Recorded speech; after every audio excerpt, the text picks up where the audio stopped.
In Jackson Hole, winter is the dominant season. The first advertisement for skis in the local newspaper appeared on New Year's Day in 1925. Why stay at home when the Jackson Hole Hardware has skis? All lengths, all prices. Previously, skis in Jackson were a means of cross-country transportation and a method of mail delivery. For the few who had skis, pointing them downhill for any length of time was an exercise in luck, according to Jackson's father of skiing, Neil Rafferty. Rafferty first arrived in Jackson in 1930 and became the winter caretaker at the first Jackson Lake Lodge.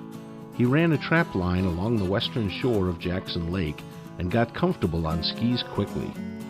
In 1926, the winter after Jackson Hole Hardware advertised the first skis, Mike O'Neill built the first ski jump at the base of the hill just south of the town of Jackson.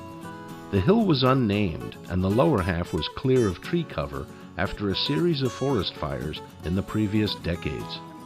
The ski jump proved to be a huge success, and the main event at the Winter Carnival first held in 1931.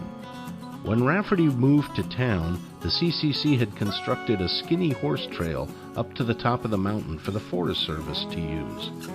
On a good day, Rafferty could get in 2 runs. At the time, the hill was known as the Ruth Hanna McCormick Sims Hill. Ruth Hanna McCormick Sims was instrumental in the early winter carnivals and in supporting ski jumping activities. In 1937, the first ski race was held on the CCC Horse Trail, and of the 20 competitors, only one had skis with metal edges. The rest were 8-foot-long boards with a single ridge up the middle, usually used for ski jumping. Bindings were leather straps that tied the boards to the skiers' feet, and in Jackson, the single long pole was used like a paddle or a rudder and was favored over 2 separate poles. In 1939, Rafferty won the first contract from the Jackson Hole Ski Club to install a rope tow on the newly renamed Snow King Mountain. When the rope tow opened, Rafferty noted there were about 6 people who could ski down Snow King without falling all over themselves.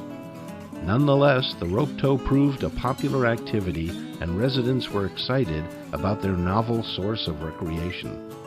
Rafferty became the manager of the ski area, securing leases and permits to run the operation. He strung up lights for night skiing and kept the area clear of debris. In 1946, Rafferty opened the first ski lift, and he rode the first chair to the top of the mountain. The lift was built from an old gold ore tram from Colorado. The towers, wires, and bull wheels were part of the sale, with the single chairs replacing the ore buckets.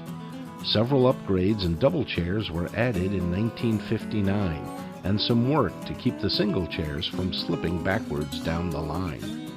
Rafferty remained manager until he retired in 1974 and oversaw the management of the ski area as it grew to include multiple rope tows and ski trails. Today, Snow King is still in operation, offering the amenities of a modern ski resort. The mountain offers year-round recreation and events and continues to be warmly referred to as the Town Hill.